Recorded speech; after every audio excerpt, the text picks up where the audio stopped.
The Chronic Illness Therapist podcast is meant to be a place where people with chronic illnesses can come to feel heard, seen, and safe while listening to mental health therapists and other medical professionals talk about the realities of treating difficult conditions.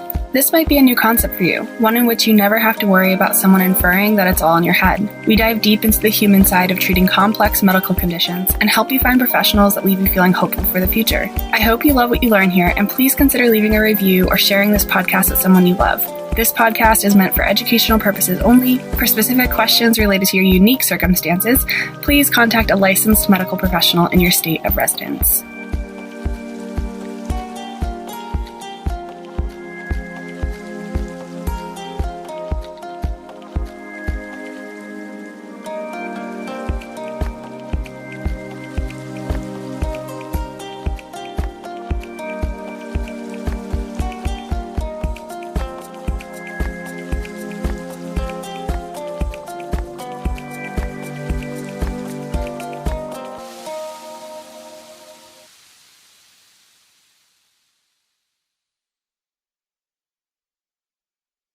If you are in the Georgia area and you are looking for some extra support and you have a chronic illness, I offer group therapy every Thursday at 5 o'clock, and I currently have space for anywhere from like 3 to 4 more clients.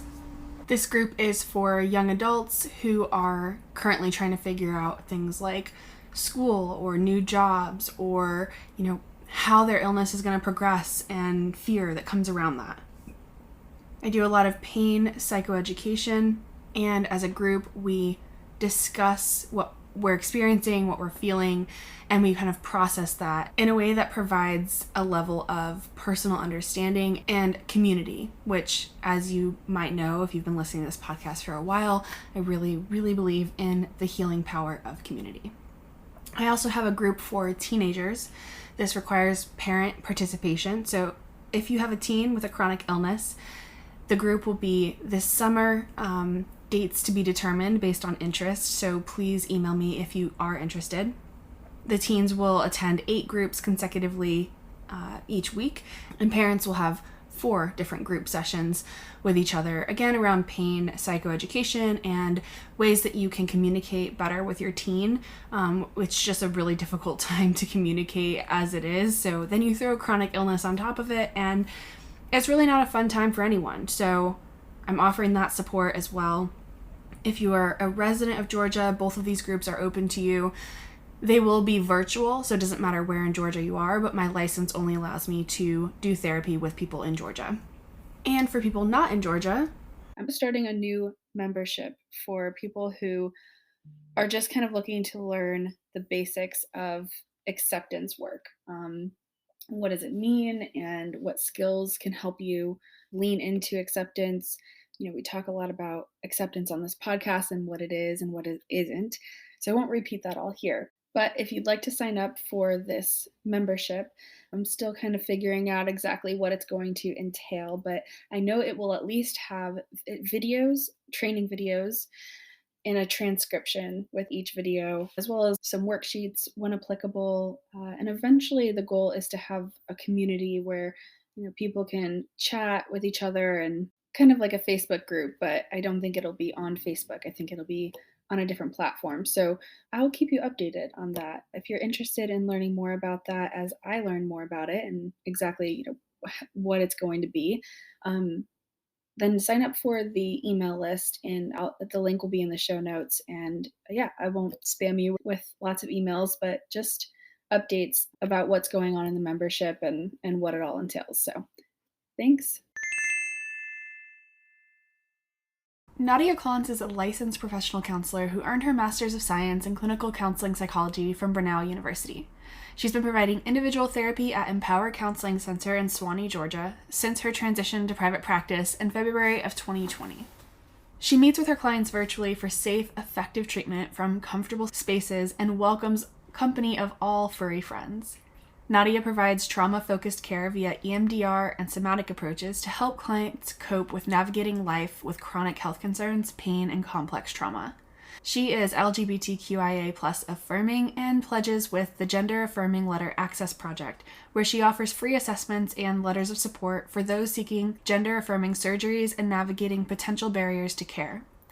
She's passionate about helping clients learn to practice self-advocacy skills and finds comfort in living in their lives unapologetically and authentically.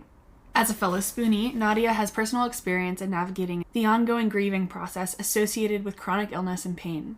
She finds existing comes easiest by balancing life with a healthy dose of dark humor, self-compassion, and acceptance, along with her helpful sidekick service dog, Kodak.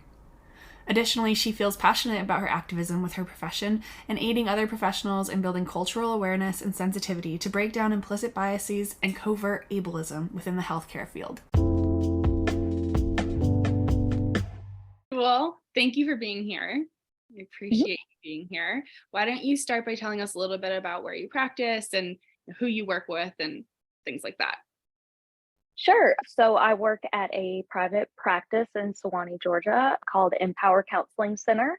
I am a licensed professional counselor. I specialize in chronic pain, chronic illness, complex trauma. I'm specifically passionate about medical trauma.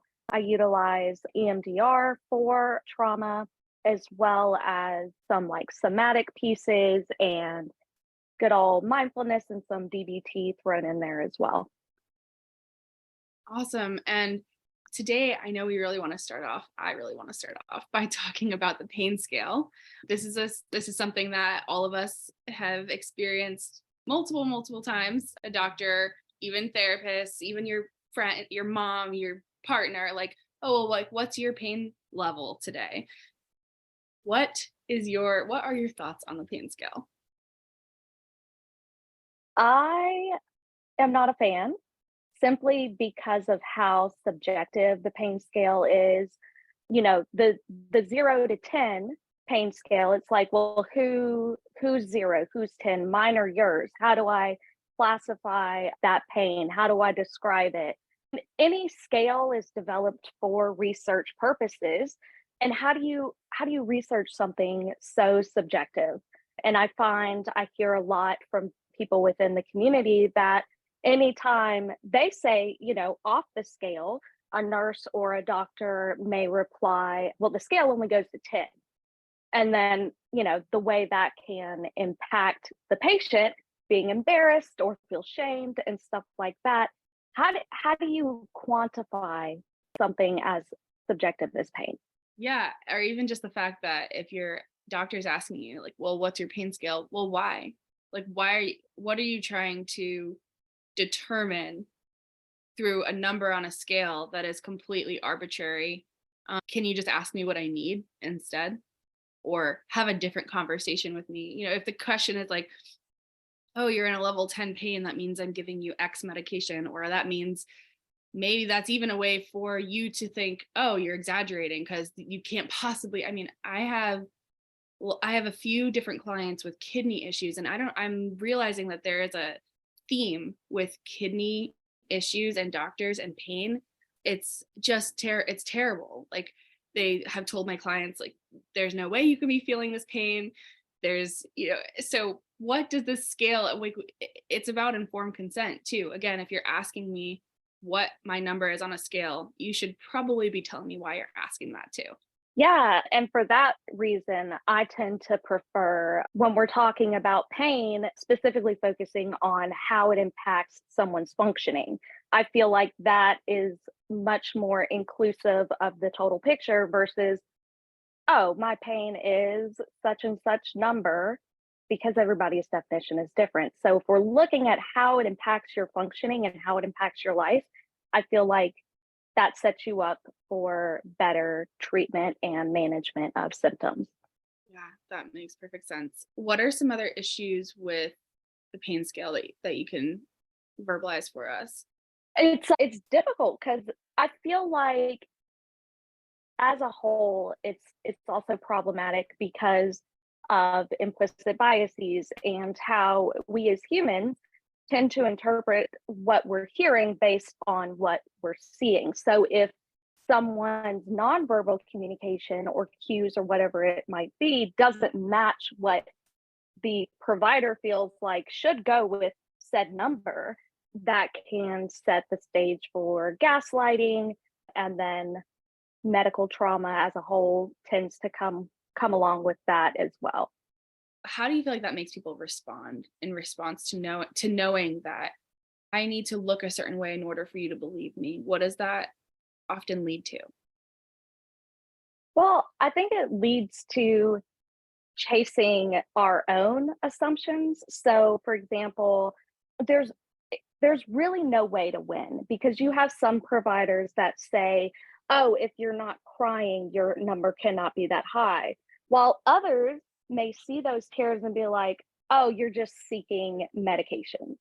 So it's just It the just whole thing. depends on the provider, really, which puts us in a whole nother position where we are, which when you live with trauma, when you live with chronic illness, you're constantly trying to guess what other people are thinking, assume in order to keep yourself safe. And it's like this is one more area where we have to do that. I have to guess or predict what kind of person my doctor is. And if they're the type that will think that my tears are exaggerating, if that's the case, then I can't show my true tears in this very emotional situation. Or say I'm not really even wanting to cry, but I feel like I have to make myself show a little bit more so that you'll believe me. And it just puts us in it's such a game.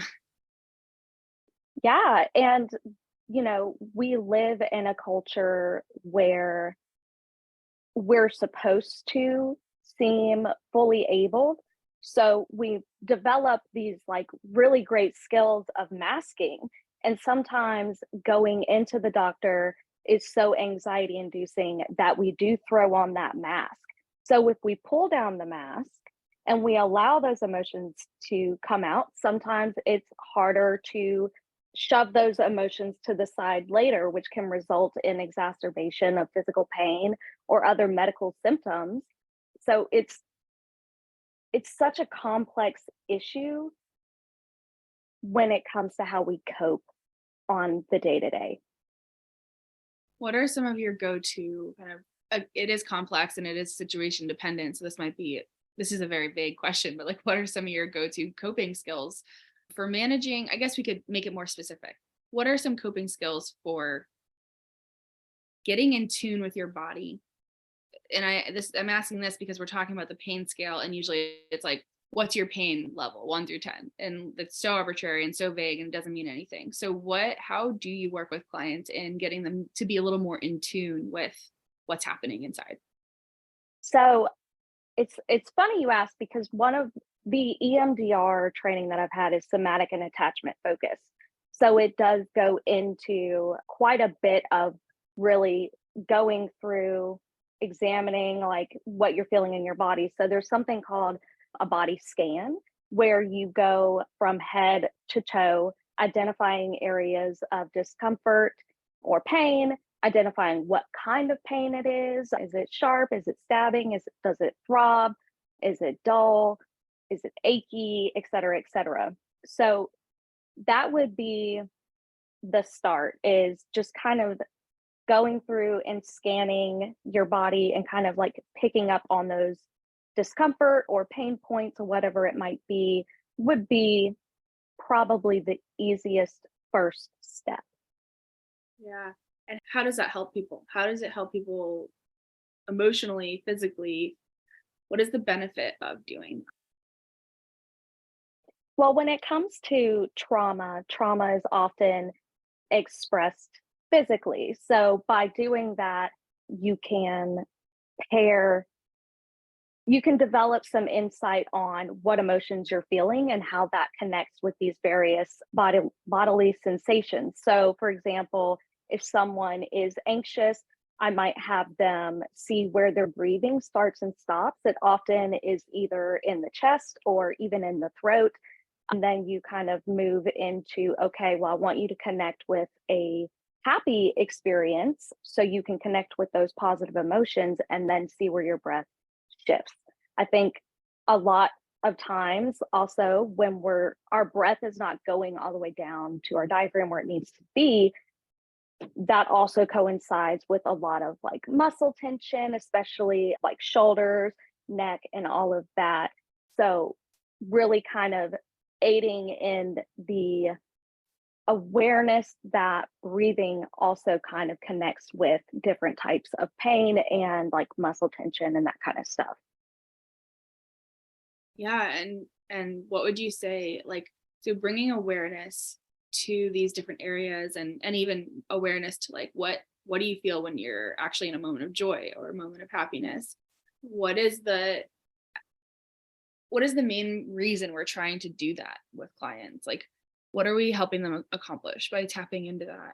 Well, when you think about mindfulness and grounding and connecting with those things, you can also identify the types of circumstances or situations which help those positive emotions kind of be tapped into.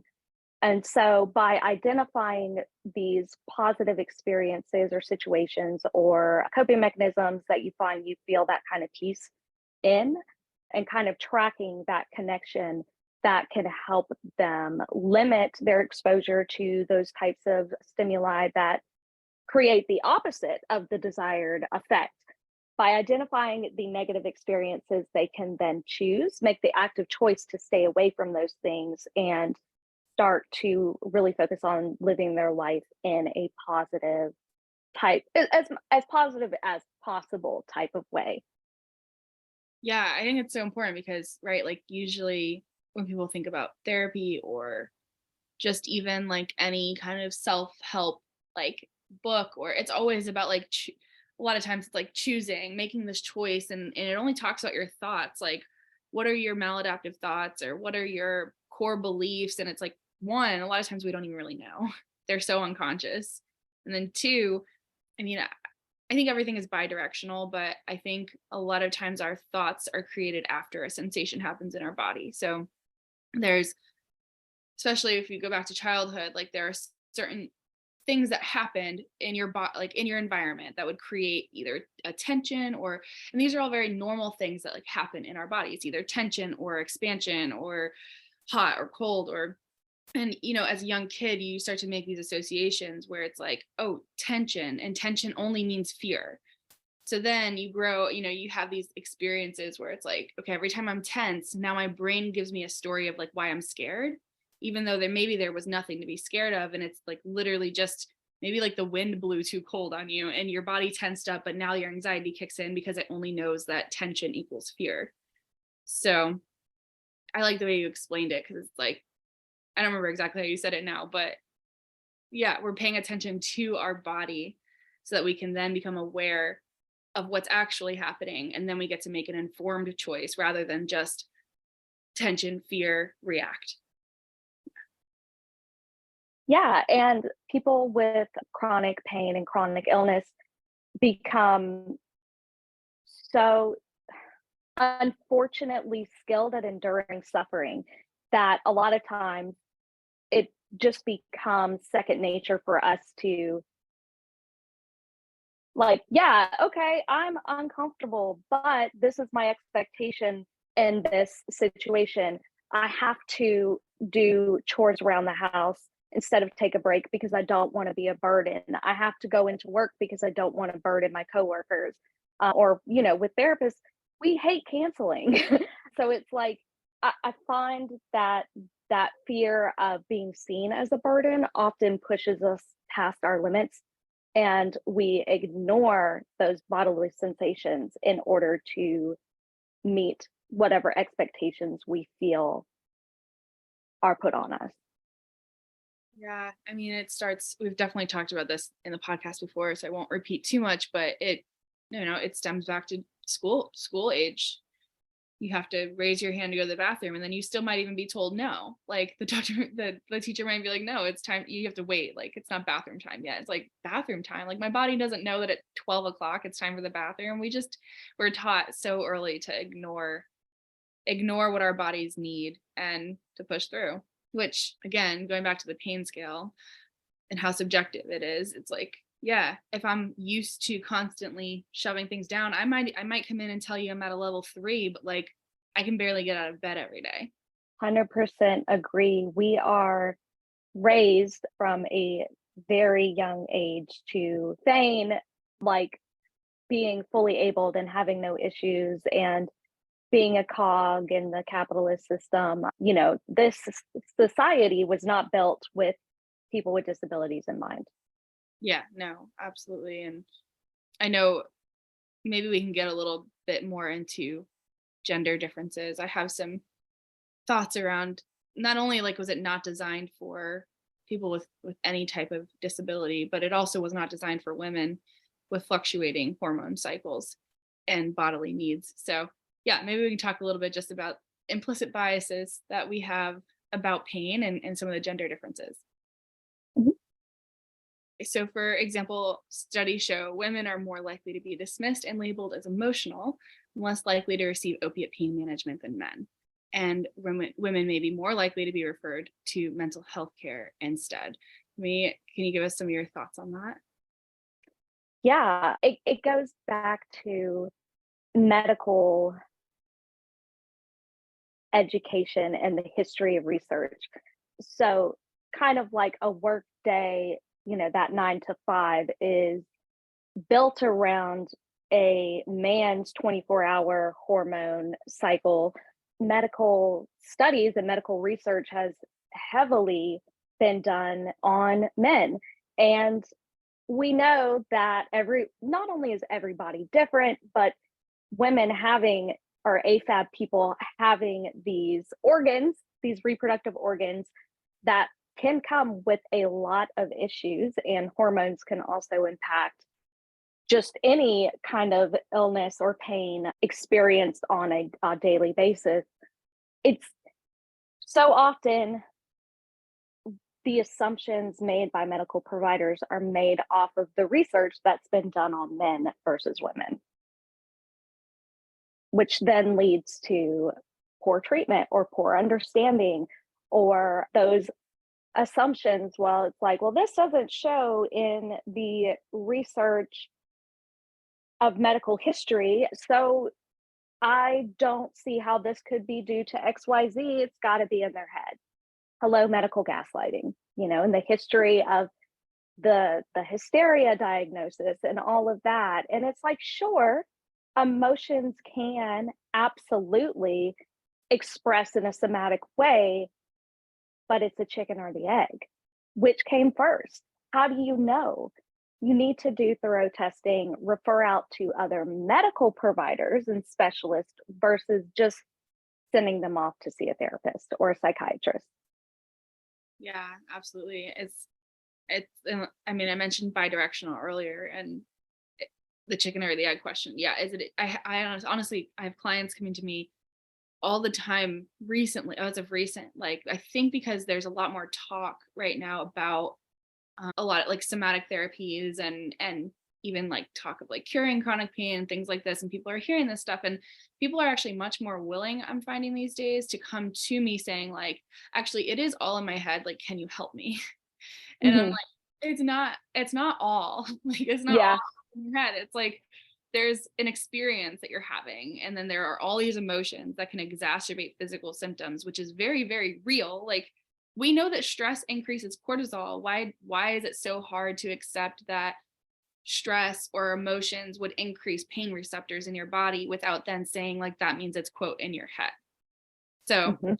it's just a little bit like a lot of education lately, and it's difficult because I just don't think we have all of the we do have a lot of pain science, but there's still a lot of division even within the pain science world. And also, like we're talking about, emotions exacerbating certain things.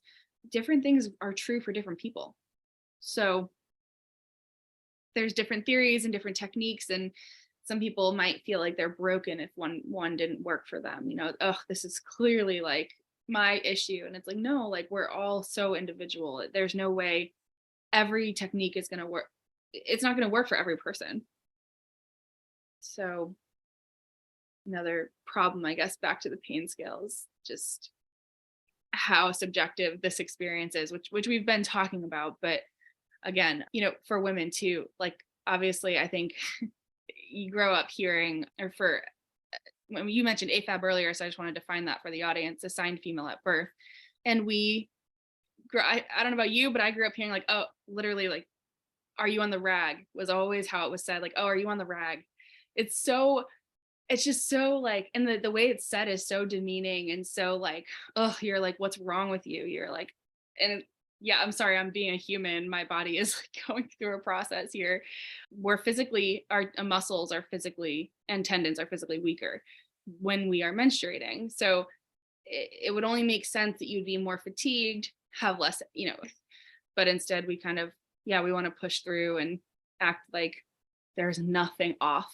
And every day is just this consistency, which was what we were talking about earlier with assigned male at birth is you have a 24-hour clock. And it's not to say that men are the same every day. Like they obviously have their own fluctuations, but they still have this hormonal, it's one less fluctuation that they have to deal with versus what all of the different fluctuations that we have to deal with. We have 4 different phases in our cycle. So it's a lot of change in 1 month, every month.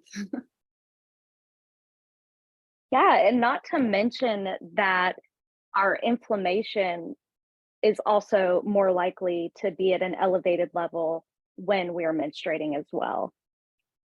Bodies are complex. And going back to the pain scale, it's like, how do you fit all of these factors that could be impacting it into this one number I'm supposed to give you? Life is complex. Why can pain be expected to be placed on a 10-point scale? Yeah. And, we were talking about research and women are historically not even researched at all. But even like lately, there's been a shift to include more women in the studies, but now so they're doing that, but yet there's no, where are you in your menstruation cycle? There's no, in your menstrual cycle, there's no talk of like where we're at hormonally. And it's because it's complicated. So they're trying to make it less complicated, but in doing so, they're making it a lot less precise. But yeah, which has done a lot of good. But I think sometimes we can just put it on this like gold pedestal and it's like, well, the research says this, so therefore your experience is meaningless. Yeah, and I think also another thing is when you are an AFAB individual, the expectation is you were born with these female reproductive organs. You were born with these organs needed for childbirth. Therefore, you're expected to be in more pain, which I think can also mess with like how we're believed when we do give a rating on a pain scale, whether it's they think that it's just emotions or they think like, oh, this patient is clearly lying because they're presenting as a woman withstand pain better or something like that. It's awful. And the same thing for African Americans. They literally were taught at school that they don't feel pain, and that's just, it's brutally awful. I don't even know how to describe how awful that is. And Black women, I believe, Black women are 400% more likely to die in childbirth or as a result of birth complications. Do you want to expand any thoughts on that and kind of what you can, or we can, it's totally up to you, but what are some of the contributing factors or what could be changed? I think that something that really needs to be focused more on when it comes to medical research and stuff like that is intersectionality. So there's so many reasons why non-white patients could be treated differently, but also looking at the likelihood of developing some sort of disability as a result of having an intersected identity and being in forced poverty or not having access to good healthcare because you don't have access to the education needed for these higher income jobs that come with health benefits and all of those things. Or you don't have access to the dietary needs that, are required for good health, depending on your condition. Yeah, absolutely. Just which a lot of times starts in childhood even. Just, did Mhm. you get enough calcium and vitamin C? Like simple things that can be really incredibly difficult to make sure your kid is getting given your situation. Mhm. Yeah, I think too, so like recognizing intersectionality and then also just which I think is an ongoing conversation all the time in our country, but making sure there's more representation of everyone in each profession. I think often I learned this from Malcolm Gladwell's podcast years ago, but I don't think a lot of people realize like when we were desegregated as a country, like basically Black teachers were just fired and Black kids were transferred into white schools and labeled as all of these, they're the troublemakers, or they're all from implicit and explicit biases, not because the kids were actually making trouble. And when you're not around people who look like you and talk like you and act like you feel like an other, and it's harder to learn, it's harder to live. So we just need more people who are represented in every profession. Yeah, and desegregation and Jim Crow and all of that was not that long ago. I think people tend to forget it was not that long ago. You can still see the effects of it today, and yeah, it really, I think, like you said, 400 times more likely to die in childbirth. I think that's a pretty that's not 12%. That's not like, that's a substantial number. A substantial. Mhm. I mean, any number above the average for white people is unacceptable. I agree. I agree. Yeah, and I think that it's interesting too. Like all of the research, I think I've mentioned this on the podcast too, but for therapists, for medical doctors, for all types of professions, there's research done on the efficacy of treatments, and it always comes down to the relationship between the provider and the patient. So it's not just therapy that's relevant for, it's medical doctors, it's physical therapists. Like if you don't have a relationship with the person, and we don't these days for an array of reasons, managed care, insurance, high turnover rates in large group practices that aren't paying their doctors as much as they should, making huge profit margins. All these things lead to why we don't have a relationship with our providers. So that this way, when we do say my pain is at a level 5 or a level 10, if we have a relationship with our provider, they know us, they know what that means without us fully having to explain it. But now the onus is on us to make sure we are very articulate and are saying things exactly as we quote should. And it's stressful and Mhm. unnecessarily so. It's a guessing game too. Yeah. And it's self-advocacy is so important, but so exhausting. And like having the awareness that you can fire a medical provider if they are not meeting your needs is not something commonly known. Yeah, or if you do know it, it's also like, oh, like I don't want to go find another one. Like I'm just gonna stick it out here. The next one may be just as bad. Yeah. Yeah, yeah. And I think that is a theme on the podcast of like when I ask people what has helped them most, in their own journeys. A lot of people who have been interviewed on this podcast are like, it's just keep trying, like keep going from doctor to doctor, which in and of itself, again, it takes time, it takes energy, it takes emotional energy. And so it's not easy, but it is how we all get, that is the way we get through it. Like we have to find providers who are willing to listen. And then, of course, sadly, AFAB people are more likely to be listened when they bring a male presenting partner or family member with them. Yeah, I hear that a lot too. And I don't know the reason for that other than obviously implicit biases, but I don't know. Yeah. It's hard too. I mean, I think for me, learning to be assertive has helped me in a lot of ways, but again, that's like, why did I have to learn that? Because men are historically more assertive than women, and so therefore being assertive helps me be believed.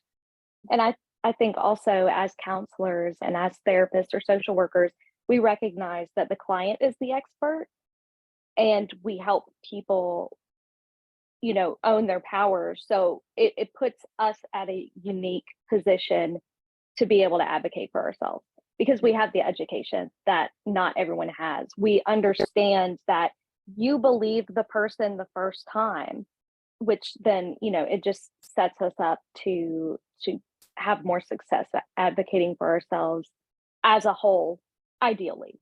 No, I agree. Every time I start to think about like when I'm working with clients, I'm being assertive or speaking up what they need. Like I do really recognize like I've been trained in this. This is my entire training is like how to talk and how to, articulate what I'm feeling. And so it just for people listening, like it takes time. And I probably learned it faster than anybody who is not going to school for this to be a therapist or to communicate, in some way. Journalism would probably help you too, or something like that. But Teaching. teaching, yeah, yeah. But yeah, it is a skill that is worth learning. It just takes time. Mhm.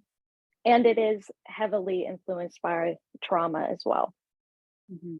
especially when we're talking like emotional neglect in childhood. It, you know, you may be more likely to just be like, "Oh, okay, well, this is what it is, but, I'm not gonna fight the doctor on it. I'm not going to." It's because I know what it's like to have bad outcomes because of my experience in childhood. Right.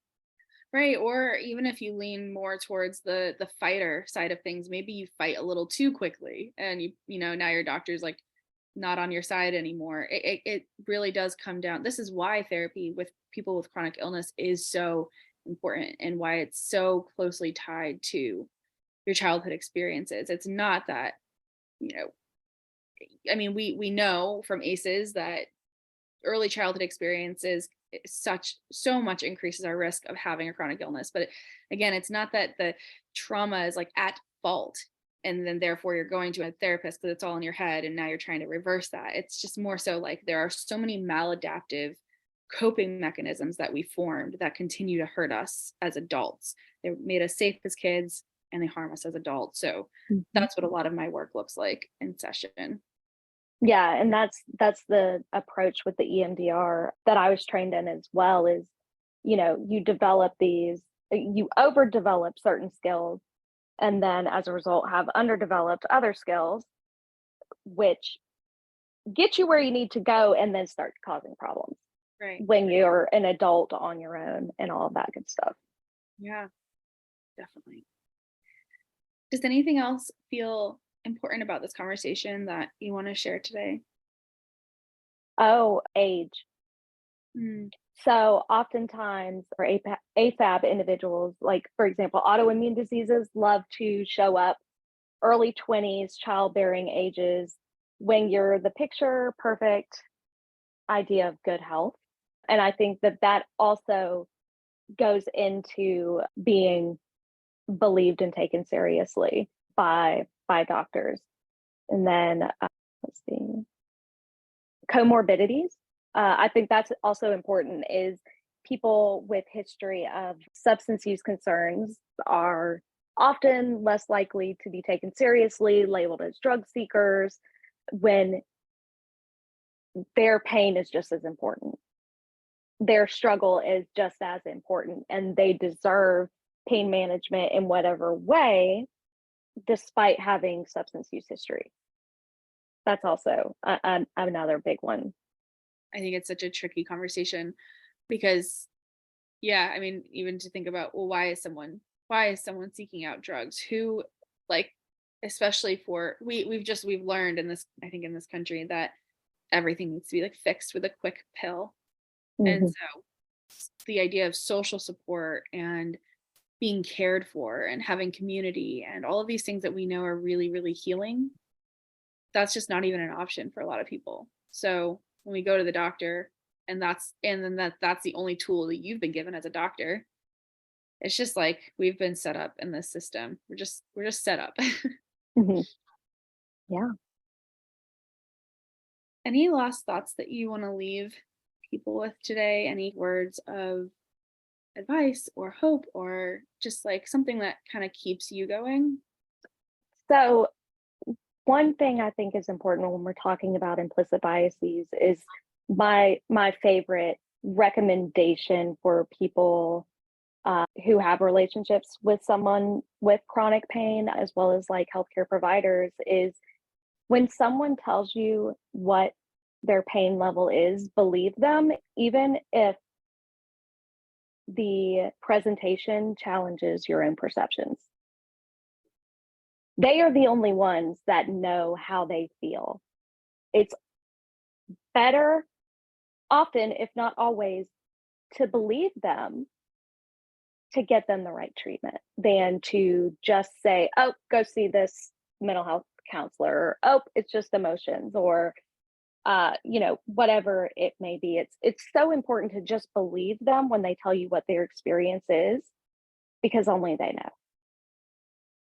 Not to mention, if you're showing them that you believe them, they don't need to exaggerate anything or dramatize anything. They know you're going to provide for them when they tell you the truth. So it's a really good precedent to make.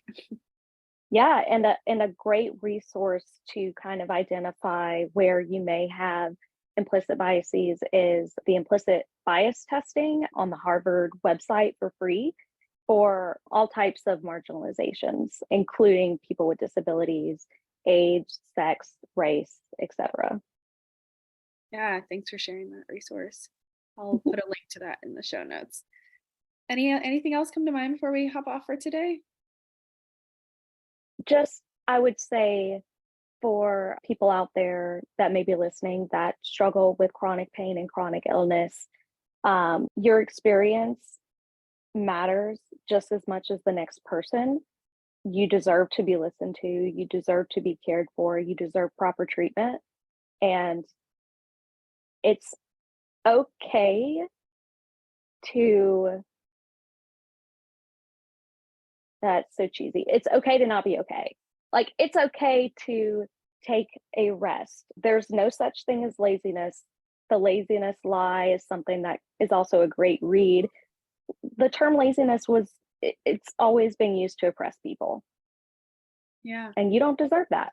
Rest is just as productive as doing the dishes. It really is. And it's not just something we're saying because it sounds good. It's literally true. Mm-hmm. Yeah, absolutely. Well, thank you so much for all of that. It was really helpful, and I'm looking forward to publishing this. Cool. If you learned something new today, consider writing it down in your phone notes or journal and make that new neural pathway light up. Better yet, I'd love to hear from you. Send me a DM on Instagram, email me, or leave a voice memo for us to play on the next show. The way you summarize your takeaways can be the perfect little soundbite that someone else might need in order to better absorb the same lesson. Lastly, leaving a review really helps others find this podcast, so please do so if you found this episode helpful.